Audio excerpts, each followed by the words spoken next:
السلام علیکم۔ اس پروگرام کے آغاز کے لیے میں شبنم علیمہ صاحبہ کو میں بلانا چاہوں گی کہ قرآن کی تلاوت سے وہ اس پروگرام کا آغاز کریں۔ بسم اللہ الرحمن الرحیم۔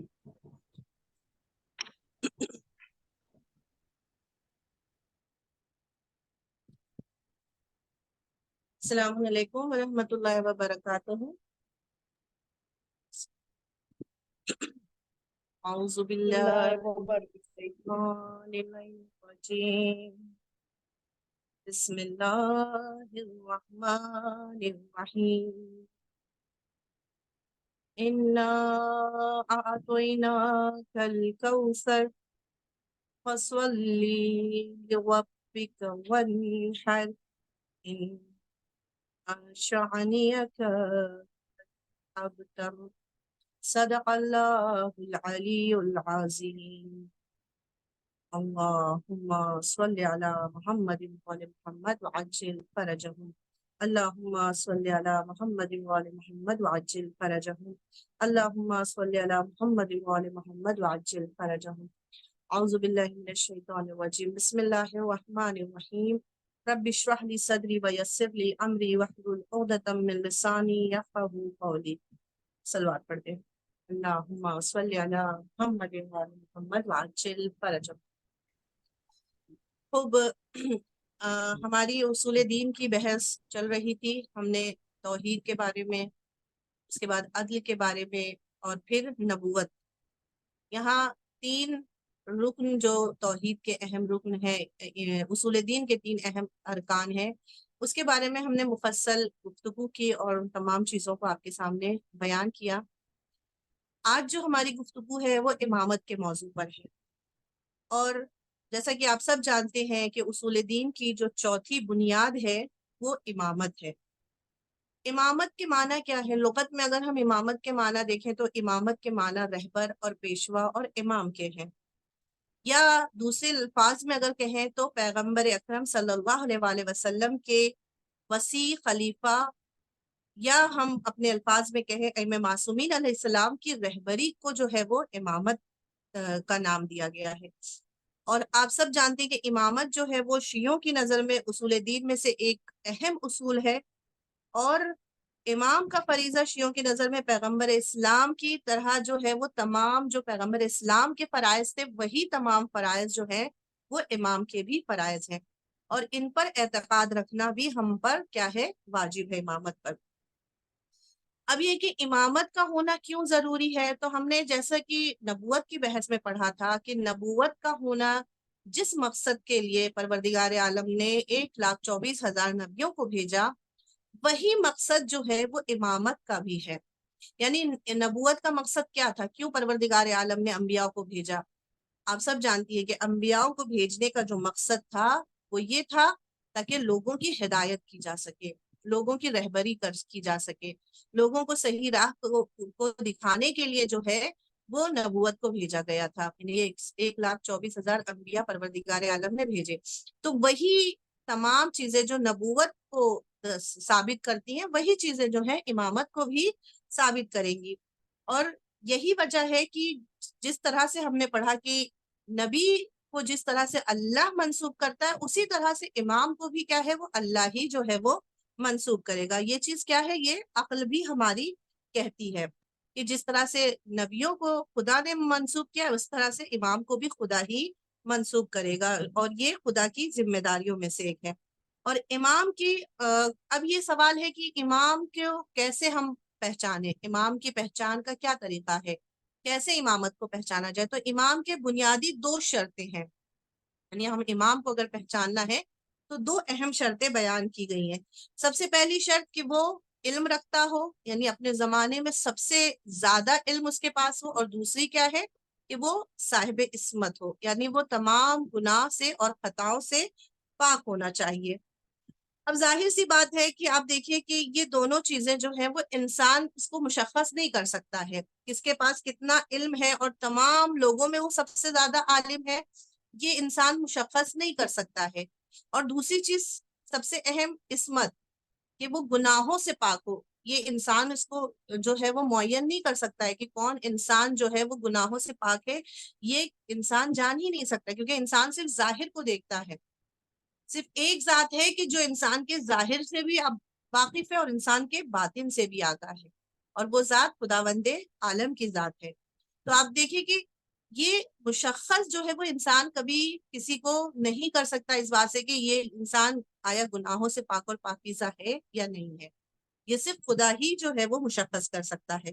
تو لہٰذا یہاں پر ہماری گفتگو اسی بات پر آتی ہے کہ امام بھی جو ہے وہ خدا ہی مشخص کر سکتا ہے، امام کو جو ہے وہ خدا ہی معین کر سکتا ہے، انسان کی طرف سے جو ہے وہ امام معین نہیں کیا جا سکتے، کیونکہ امام کے دو بنیادی جو اہم شرائط ہیں کہ معصوم ہونا اور عالم ہونا، یہ انسان جو ہے وہ انسان کے بس کی بات نہیں ہے کہ انسان کسی کے بارے میں جو ہے یہ پتہ لگا سکے۔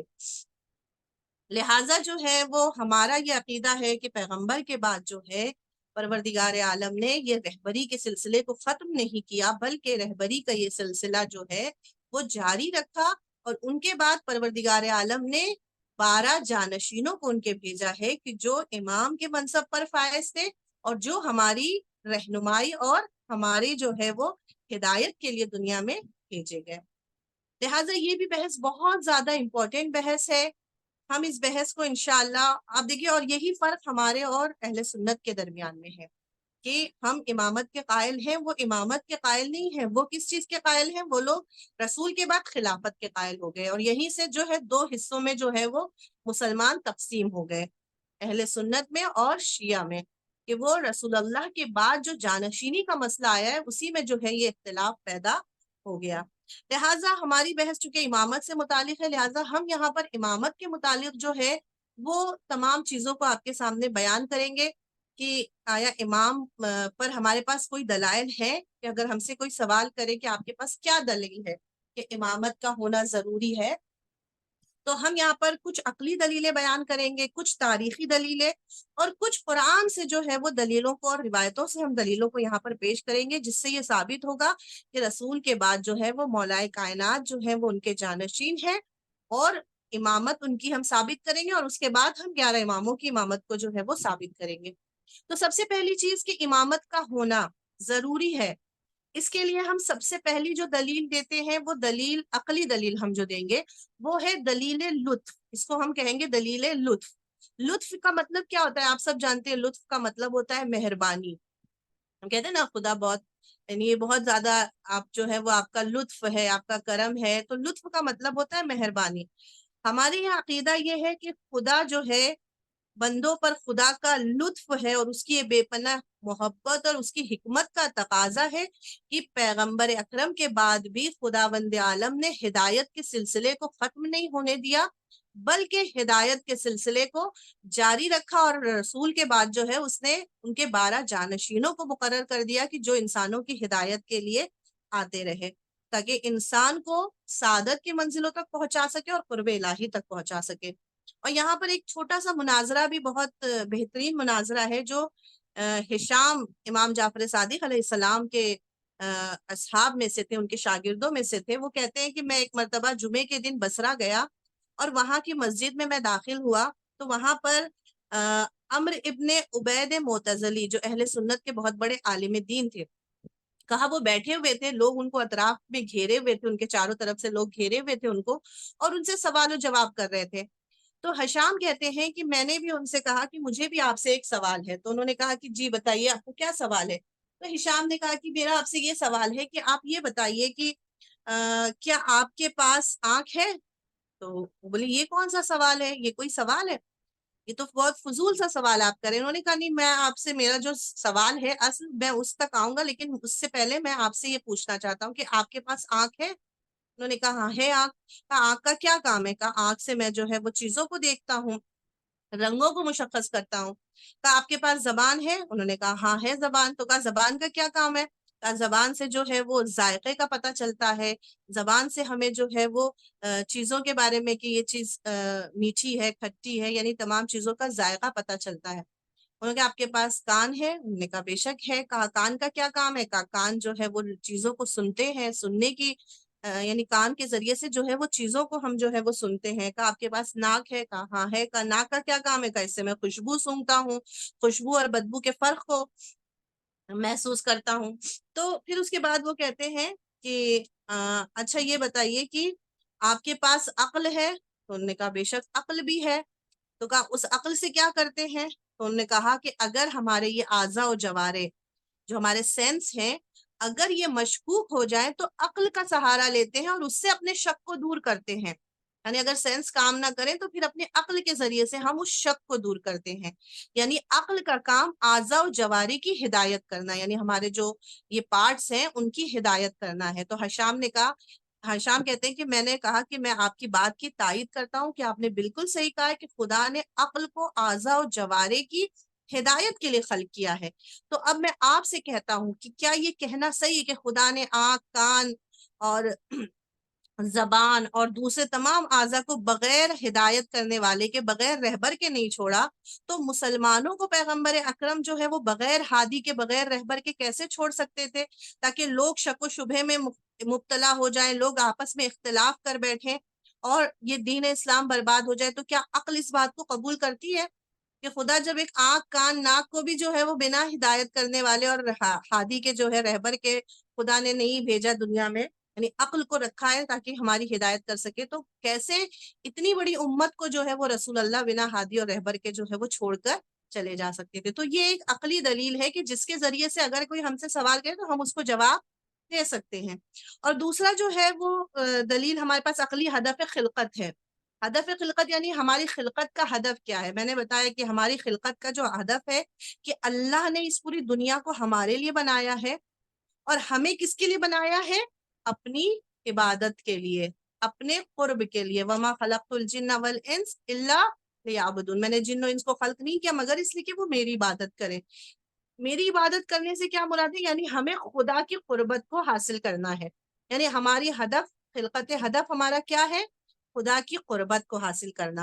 اور خدا کی قربت کو ہم اپنے سے نہیں پہنچ سکتے، خدا کی قربت کو ہم اپنے آپ حاصل نہیں کر سکتے ہیں، بلکہ اس کو حاصل کرنے کے لیے ہمیں ایک ہادی کی ضرورت ہے، ہمیں ایک استاد کی ضرورت ہے، ایک ٹیچر کی ضرورت ہے جو ہماری رہنمائی کرے اور ہمیں اس ہدف تک پہنچا سکے. تو یہ دوسری دلیل عقلی جو ہدف خلقت ہے. اور تیسری دلیل بھی ہمارے پاس ایک موجود ہے کہ تاریخ میں موجود ہے کہ پیغمبر اکرم جب بھی کبھی کہیں بھی مدینے سے باہر جاتے تھے، کچھ دن کے لیے ہی صحیح، 1 دن کے لیے، 2 دن کے لیے بھی، چاہے وہ جنگ کے لیے جاتے ہوں، حج کے لیے جائیں، چاہے وہ کسی اور کام کے لیے وہ جائیں، تو کبھی بھی مدینے کو تنہا ایسے ہی نہیں چھوڑ کر جاتے تھے مدینے کے لوگوں کو، بلکہ ایک اپنی جگہ کسی نہ کسی کو مقرر کر کے جاتے تھے. تو یہاں بھی یہ چیز ہماری عقل اس بات پر، مطلب ہماری عقل اس چیز کو محسوس کرتی ہے کہ پیغمبر جب کچھ دن کے لیے مدینے سے باہر جاتے تھے تو اپنی جگہ کسی ایک کو جانشین بنا کر جاتے تھے. تو کیسے یہ ممکن ہے کہ پیغمبر جب دنیا سے جا رہے ہوں تو اتنی بڑی امت کو، اتنے بڑے دین اسلام کو جس کو اتنی زحمتوں سے پروان چڑھایا، پیغمبر بنا ہادی کے، بنا رہبر کے چھوڑ کر چلے جاتے اور لوگوں کے اوپر اس کو چھوڑ دیتے کہ تمہیں جس کو اختیار کرنا ہے تم اختیار کرو، جبکہ پیغمبر جانتے کہ اس میں اتنا اختلاف ہوگا. تو یہ چیز ہماری عقل بھی اس کو قبول نہیں کرتی ہے کہ پیغمبر دنیا سے گئے ہوں اور بنا ہادی اور بنا رہبر کے امت کو انہی کے حوالے کر کے گئے ہو. یہ ہماری عقل اس کو بات کو قبول نہیں کرتی ہے. تو یہ ہمارے پاس امامت کی پہلی دلیل ہے، یعنی عقلی دلیلیں ہیں کہ جس کو ہم نے آپ کے سامنے بیان کیا. اب اس کے بعد جو ہے وہ میں نے کہا کہ امامت کے لیے ایک اہم جو شرط، بنیادی شرط ہے، وہ کیا شرط ہے؟ کہ امام کا معصوم ہونا ضروری ہے. جیسے نبیوں کا معصوم ہونا ضروری ہے، اور یہ چیز ہمارے یہاں، یہ عقیدہ ہمارے یہاں ہے. میں نے نبیوں کی بحث میں بھی بتایا تھا کہ اہل سنت جو ہمارے برادران ہیں ان کے یہاں یہ عقیدہ نہیں ہے. ان کے یہاں یہ چیز ہے کہ نبی ہماری طرح انسان ہے اور وہ خطا ان سے سرزد ہو سکتی ہے، ان سے گناہ سرزد ہو سکتا ہے. حتیٰ کہ معاذ اللہ وہ رسول اللہ کے بارے میں بھی یہ چیز ان کے یہاں بیان کی جاتی ہے کہ رسول اللہ بھی معاذ اللہ جو ہے وہ ان سے بھی خطا ہو گئی. لیکن ہمارا جو عقیدہ ہے وہ یہ عقیدہ ہے کہ پیغمبر اکرم اور جتنے بھی انبیاء ہیں وہ سب معصوم ہیں اور گناہوں سے مبرہ ہے، پاک ہے. اسی طرح سے جیسے انبیاء گناہوں سے پاک ہے، ویسے ہی امام کا بھی گناہوں سے پاک ہونا ضروری ہے. اور میں نے دلیل بھی آپ کو بتائی تھی جو آپ کو یاد ہونی چاہیے، جو انبیاء کی بحث میں بتائی تھی کہ کیوں معصوم ہونا ضروری ہے. کیونکہ اگر انبیاء معصوم نہیں ہوتے تو ہدایت کا مقصد پورا نہیں ہوتا. لوگوں کو جو ہے وہ لوگ ان کی بات پر یقین نہیں کر پاتے، لوگ ان کی بات پر بھروسہ نہیں کر پاتے، اس لیے کہ جب وہ دیکھتے یہ ہماری طرح خود گنہگار ہیں تو وہ کیسے کسی ان کی بات کو پر یقین کر سکتے تھے. اسی لیے کہا گیا کہ تبلیغ کا پہلا رول یہ ہے کہ خود انسان اپنے آپ پر پہلے جو ہے وہ تبلیغ کرے اپنے کو گناہوں سے. اگر ہم کسی کو امر بالمعروف کر رہے نہیں انل منکر کرے تو سب سے پہلے خود اپنی ذات پر کرے. اگر ہم کوئی گناہ ہم سے سرزد ہو تو ہم اس گناہ سے پہلے دوری اختیار کریں، ہم اپنے آپ کو اس گناہ سے دور کریں، پھر ہم کسی کو جو ہے وہ جا کر جو ہے وہ نہیں انل منکر کر سکتے ہیں. تو لہٰذا ضروری ہے ہدایت کرنے والے کے لیے کہ وہ خود گناہوں سے پاک ہو. تو معصوم کے لیے بھی ائمہ معصومین کے لیے بھی جو ہے وہ ضروری ہے کہ وہ گناہوں سے پاک ہو. اب یہ کہ امام کا ہونا ضروری ہے یہ ہمیں واضح ہو گیا، لیکن یہ کہ عصمت معصوم ہونا، امام کا معصوم ہونا یہ بھی ضروری ہے. اس کے لیے ہمارے پاس کیا دلیل ہے؟ ہو سکتا ہے ہم سے سوال کیا جائے کہ امام معصوم ہے، اس کے لیے آپ کے پاس کیا دلیل ہے؟ تو سب سے پہلی جو دلیل یہاں پر ہم کہیں گے وہ قرآن سے دیں گے. ہمارے پاس معصومین اہل بیت کی عصمت کی دلیلیں خود قرآن میں موجود ہے، ہم اس کو ثابت کریں گے اس سے، قرآن سے. تو سب سے پہلے عصمت امام کو ہم ثابت کریں گے اس طریقے سے کہ آپ دیکھیں خدا نے قرآن میں سورہ بقرہ کی آیت نمبر 124 میں پروردگار عالم جناب ابراہیم کے بارے میں فرماتا ہے کہ اور اس وقت کو یاد کرو جب خدا نے چند کلمات کے ذریعے ابراہیم کا امتحان لیا اور انہوں نے پورا کر دیا تو اس نے کہا کہ ہم تم کو لوگوں کا امام اور قائد بنا رہے ہیں. پروردگار نے کیا کہا جناب ابراہیم کے لیے کہ ہم تم کو لوگوں کا امام اور قائد بنا رہے ہیں.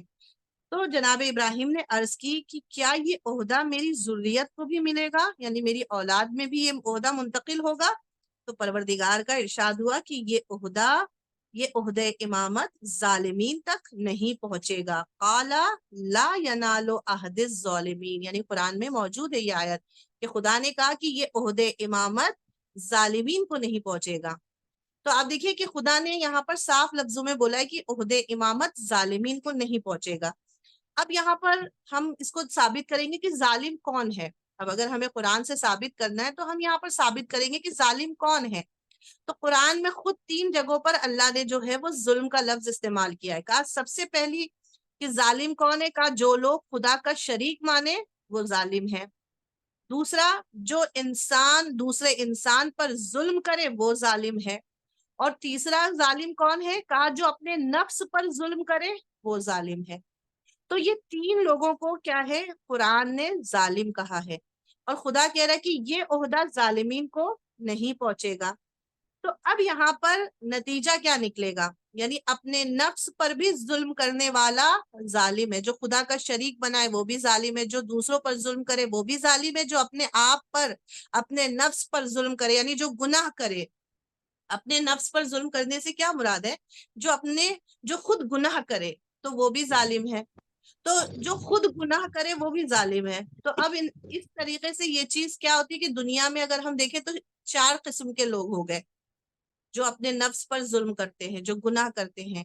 آپ نے دیکھا ہوگا ایک وہ قسم کے لوگ ہوں گے جو شروع سے جن کی ابتدا بھی گناہ سے تھی اور انتہا بھی گناہ تک، یعنی انہوں پیدا بھی وہ ہوئے، اس کے بعد وہ گناہوں میں زندگی گزاری اور آخر عمر تک وہ گناہوں میں مبتلا رہے، یہ بھی ظالم ہے.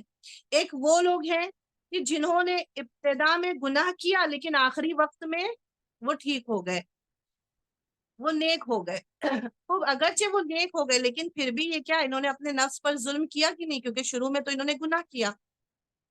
تیسرے وہ لوگ جو ابتدا میں نیک تھے بعد میں گنہگار ہو گئے، تو یہ بھی ظالموں میں بھی شمار ہوں گے. لیکن چوتھا یعنی یہ 3 لوگ ہیں، خدا نے کیا کہا یہ عہدہ ظالمین کو نہیں ملے گا، یعنی یہ 3 لوگ جو ہیں یہ عہدہ امامت ان کو نہیں مل سکتا ہے. چوتھی قسم ان لوگوں کی ہوگی کہ جو ابتدا میں بھی نیک تھے اور آخر عمر تک نیک تھے. یہ چوتھی قسم کے جو لوگ ہیں وہ یہ امامت کے حقدار ہیں. لہٰذا اگر ہم پوری تاریخ کو اٹھا کر دیکھیں تو ہم پوری تاریخ میں ہمیں ایسے لوگ مل جائیں گے کہ جو ابتدا میں بھی گنہگار تھے، آخر میں بھی گنہگار تھے، ظاہر سی بات ہے وہ تو نکل جائیں گے، ان کو تو عہدہ امامت ملے گا نہیں۔ کچھ وہ لوگ تھے جو ابتدا میں گنہگار تھے، آخر میں نیک ہو گئے، تو ان کو بھی نہیں ملے گا عہدہ امامت کے حقدار نہیں، کیونکہ وہ بھی گنہگار تھے، اپنے نفس پر انہوں نے گویا ظلم کیا۔ اور کچھ لوگ جو ابتدا میں نیک تھے، آخر عمر میں گنہگار ہوئے، ان کو بھی یہ عہدہ نہیں ملے گا۔ لہٰذا جتنے بھی لوگ خلافت کے منصب پر فائز ہوئے، جتنے بھی یہ آپ دیکھیں یہ جو خلفاء گزرے ہیں، اگر ان کی تاریخ میں دیکھیں تو وہ انہی کیٹیگریز میں آتے ہیں، یہ تین جو کیٹیگریز ہیں انہی کیٹیگریز میں آتے ہیں۔ تو اس کا مطلب کہ وہ ہرگز خلافت یہ امامت کے حقدار نہیں ہو سکتے ہیں، کیونکہ وہ ظالم کے مصداق تھے، لہٰذا یہ عہدہ ظالموں کو نہیں مل سکتا۔ اب آپ خود فیصلہ کریں کہ وہ لوگ جو ابتدائے عمر سے کافر تھے، کیا وہ امامت کے حقدار ہو سکتے ہیں؟ وہ لوگ جنہوں نے بشریت پر بالخصوص حضرت علی، حضرت فاطمہ الزہرا پر ظلم کیا، کیا وہ امامت کے حقدار ہو سکتے ہیں؟ وہ لوگ جنہوں نے خود اعتراف کیا کہ میں نے احکام الہی کی مخالفت کی اور اپنے نفس پر ظلم کیا، کیا ایسے لوگ پیغمبر اکرم کے خلیفہ اور جانشین بن سکتے ہیں؟ معاف کیجیے گا۔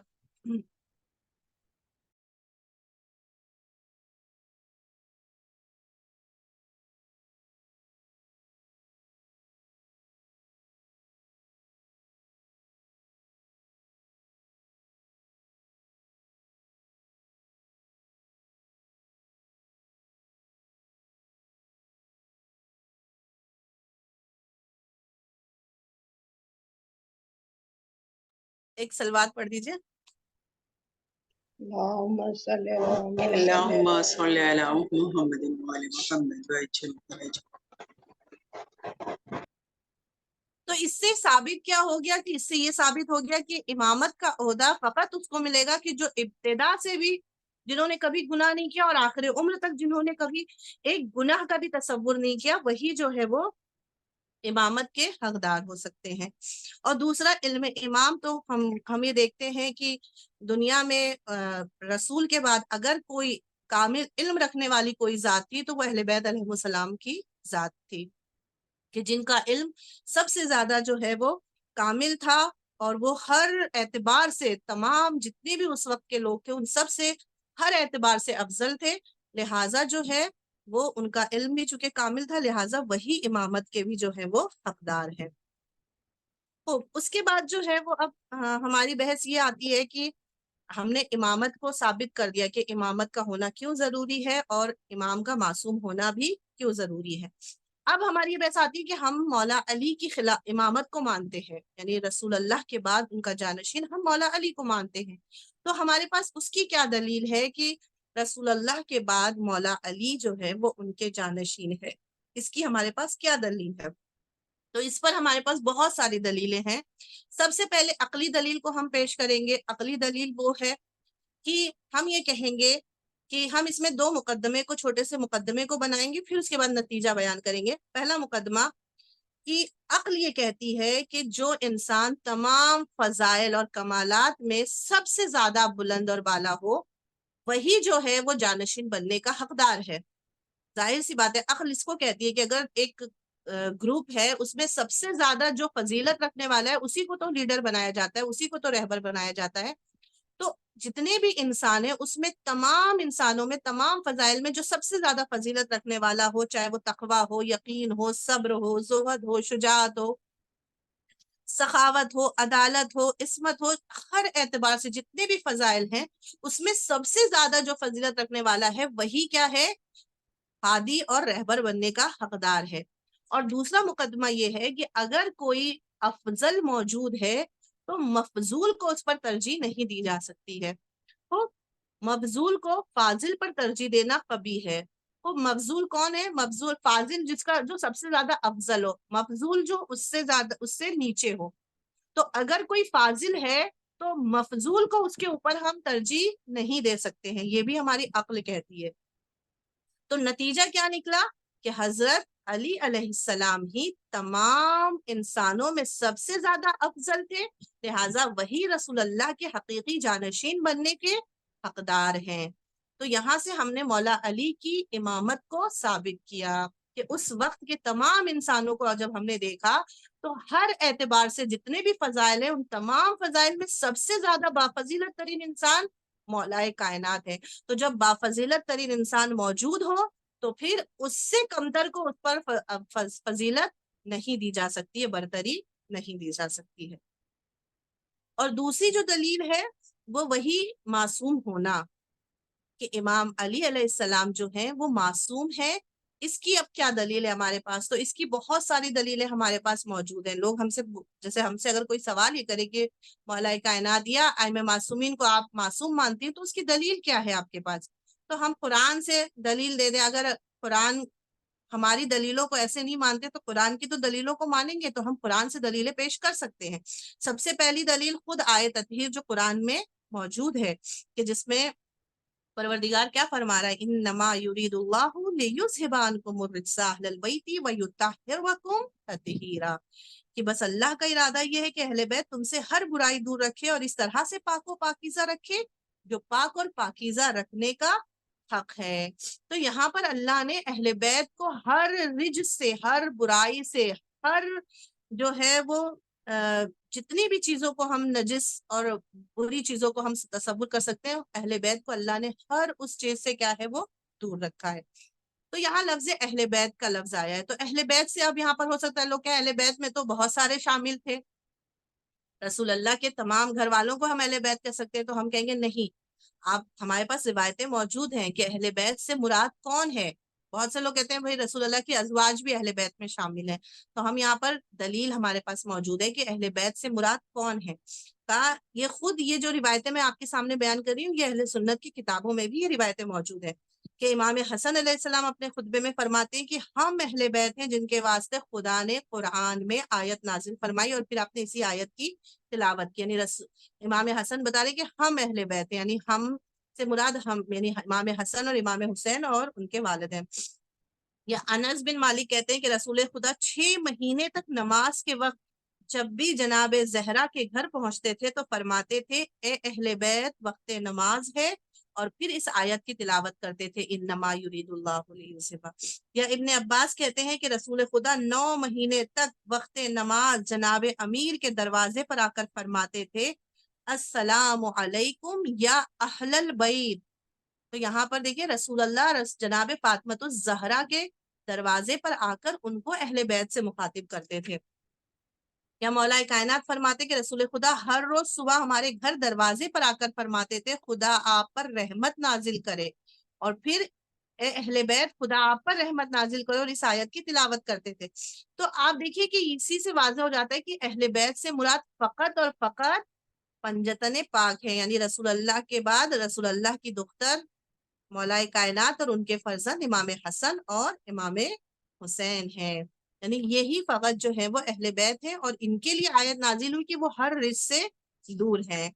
اب یہاں پر جو ہے وہ ہو سکتا ہے آپ کوئی ہم سے یہ سوال کرے کہ اہل بیت سے مراد آپ نے کہا کہ امام حسن اور امام حسین، تو آپ کے پاس اور کیا دلیل ہے کہ اور 11 باقی جو امام ہیں آپ کے ان کے علاوہ وہ بھی اس میں شامل ہیں؟ تو ہمارے پاس یہ بھی دلیل موجود ہے کہ مولا کائنات اور ان کے 11 فرزند جو امام ہیں وہ بھی معصوم ہے، اور اس کی دلیل بھی ہمارے پاس موجود ہے. اور وہ دلیل یہ جناب ام سلمہ جب کے گھر میں یہ آیت نازل ہوئی تھی، اور جناب ام سلمہ جب ہے رسول اللہ سے پوچھتی ہیں کہ یہ اہل بیت سے مراد کون ہے، تو رسول اللہ فرماتے ہیں کہ یہ آیت امام حسن امام حسین اور ان اماموں کی شان میں نازل ہوئی ہے کہ جو امام حسین کی نسل سے آئندہ آئیں گے. تو میں نے عرض کیا یا رسول اللہ آپ کے بعد کتنے امام ہوں گے؟ تو رسول اللہ نے فرمایا کہ میرے بعد علی امام ہوں گے، اور اس کے بعد حسن، اس کے بعد حسین، اور ان کے بعد ان کے فرزند علی، پھر ان کے فرزند محمد، پھر ان کے فرزند علی، پھر ان کے فرزند جعفر، پھر ان کے فرزند موسیٰ، اور موسیٰ کے بعد علی، علی کے فرزند محمد، محمد کے فرزند علی، علی کے فرزند حسن، اور حسن کے فرزند حجت امام ہوں گے. تو یعنی پورے 12 اماموں کے نام رسول اللہ نے بیان کیے ہیں. تو جس سے یہ ثابت ہو جاتا ہے کہ ہمارے جو 12 کے 12 امام ہیں وہ صاحب عصمت ہیں، وہ معصوم ہیں، اور وہ ہر گناہ سے پاک اور پاکیزہ ہیں. وہ ٹائم میرے خیال سے 10 منٹ سے کم رہ گیا ہے، تو اس کے بعد کنٹینیو کرنا ہے یا نیکسٹ سیشن رکھیں ہم؟ 40 منٹ. ہلو ہلو کشور باجی. ہاں نہیں، آپ اینڈ کر دیجیے 40 منٹس پر. پھر میں اینڈ کر دیتی ہوں. تھوڑی سی بحث ہماری ابھی رہ جاتی ہے تو وہ انشاءاللہ پھر ہم نیکسٹ سیشن میں کر لیتے ہیں. ٹھیک ہے. تو یہاں پر ہم نے یہاں پر ثابت کیا کہ اہل بیت علیہ السلام جو ہیں وہ معصوم ہیں، اور امام علی کے بعد ان کے 11 فرزند بھی عصمت، یعنی وہ بھی عصمت کے دائرے میں داخل ہیں، اور وہ بھی جو ہے وہ امام ہیں، یعنی وہ بھی صاحب عصمت ہے اور وہ بھی امام ہے. انشاءاللہ اس کے بعد جو ہے ہمارے پاس اور بھی ہم دلیلیں پیش کریں گے کہ جو انشاءاللہ نیکسٹ سیشن میں ایک سیشن اور رہے گا، اس میں ہم یہ پوری امامت کی بحث کو آگے جو ہے وہ ختم کر دیں گے. وہ بہت بہت شکریہ آپ سب کا. آپ نے زحمت کی، پروردگار عالم آپ سب کو اس کا اجر عظیم عطا فرمائے. میں چاہوں گی کہ آپ لوگ ایک مرتبہ سورہ الحمد اور 3 مرتبہ سورہ اخلاص کی تلاوت کر کے اپنے تمام مرحومین اور جتنے بھی مرحومین اور بالخصوص یہ جو شہداء ابھی شہید ہوئے ان سب کی روحوں کو بخش دیں. اس درس کا ثواب بھی انشاءاللہ جو ہے وہ اپنے مرحومین کو انشاءاللہ ہم بخشتے ہیں. اللہم صلی علی محمد وعلی محمد وعجل فرجہم. اللہم صلی علی محمد وعلی محمد وعجل فرجہم. اللہم صلی علی محمد وعلی محمد وعجل فرجہم. بسم اللہ الرحمن الرحیم. الحمد للہ رب العالمین الرحمن الرحیم مالک یوم الدین. ایاک نعبد و ایاک نستعین. اہدنا الصراط المستقیم صراط الذین انعمت علیہم غیر المغضوب علیہم ولا الضالین. بسم اللہ الرحمن الرحیم. قل هو اللہ احد اللہ الصمد لم یلد ولم یولد ولم یکن له کفوا احد. بسم اللہ الرحمن الرحیم. قل هو اللہ احد اللہ الصمد لم یلد ولم یولد ولم یکن له کفوا احد. بسم اللہ الرحمن الرحیم. قل هو اللہ احد اللہ الصمد لم یلد ولم یولد ولم یکن له کفوا احد. اللہم صلی علی محمد وعلی محمد وعجل فرجہم. اللہم صلی علی محمد وعلی محمد وعجل فرجہم. اللہم صلی علی محمد وعلی محمد وعجل فرجہم. پروردگارہ تجھے واسطہ ہے محمد اور آل محمد کا، ہم نے یہ جو درس ابھی جو کچھ بھی سنا ہے پروردگارہ تجھے بحق محمد اور آل محمد کا، اے میرے معبود ان سب کو ہمارے لیے آخرت میں ذخیرہ فرما. اے میرے معبود ان سب علم کو جو ہم نے حاصل کیا ہے، جو کچھ بھی تھوڑا بہت علم ہمیں حاصل ہوا ہے پروردگارہ اسے روز قیامت ہماری نجات کا ضامن فرما. اس کا ثواب ہمارے مرحومین کی روح کو بخش دے. پروردگارہ یہ تمام سورے کی جو ہم نے تلاوت کی ہے انہیں 4 معصومین کی خدمت میں ہدیہ کرتے ہیں بحق محمد اور آل محمد کے.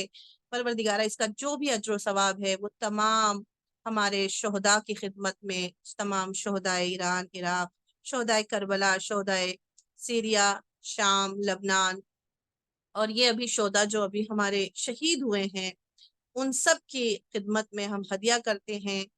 اور اس کا جو بھی اجر و ثواب ہے وہ تمام ہمارے علماء کرام، مجتہدین کرام جو دنیا سے گزر گئے ان کی خدمت میں بخشتے ہیں، اور اس کا اجر و ثواب اپنے مرحومین کی خدمت میں مخصوصاً جتنے بھی اس درس میں شامل ہوئے ہیں اور جتنے بھی ہمارے گروپ میں ممبران ہیں ان سب کے مرحومین کی خدمت میں بخشتے ہیں.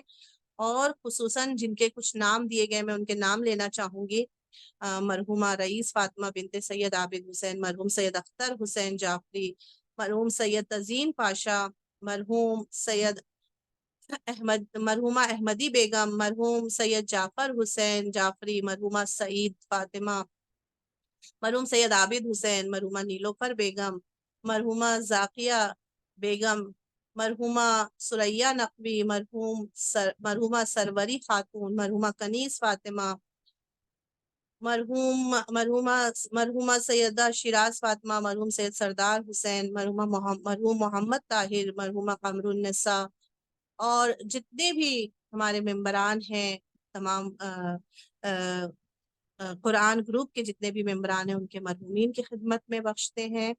اور فیمینہ کی والدہ کی بھی برسی ہے آج، پروردگارہ ان کی قبر پر بھی اپنی رحمت کو نازل فرما، ان کی برزخ کی منزل کو آسان فرما، ہمارے مرحومین کی برزخ کی منزل کو آسان فرما، اور اس سورے کے ثواب کے ذریعے سے ان کی قبر میں تو اپنی رحمتوں کو نازل فرما۔ اللہم صلی علی محمد وآل محمد وعجل فرجہم، اللہم صلی علی محمد وآل محمد وعجل فرجہم، اللہم صلی علی محمد وآل محمد وعجل فرجہم۔ پروردگارہ بحق محمد اور آل محمد کے جتنے بھی بیمار ہیں، مریض ہیں، بحق محمد اور آل محمد کے ان کو شفاء کامل اور عاجل عنایت فرما۔ پروردگارہ تجھے واسطہ محمد اور آل محمد کا مشکل کشالی کا واسطہ، جتنے بھی مشکلات میں پریشانیوں میں گرفتار ہیں ان کی مشکلات اور پریشانیوں کو آسان فرما۔ جنہوں نے خاص التماس سے دعا کہی ہے پروردگارہ ان کی جو بھی حاجتیں ہیں محمد اور آل محمد کے صدقے میں ان کی حاجتوں کو پوری فرما۔ ہمیں علم دین حاصل کرنے کی توفیق عنایت فرما، ہمیں علم کے راستے پر چلنے کی توفیق عنایت فرما، محمد اور آل محمد کے صدقے میں ہمیں سیرت اہل بیت پر عمل کرنے کی توفیق عنایت فرما۔ ربنا تقبل منا انکا انت السمیع العلیم، آمین آمین یا رب العالمین۔ اللہم صلی علی محمد وآل محمد وعجل فرجہ۔ اللہ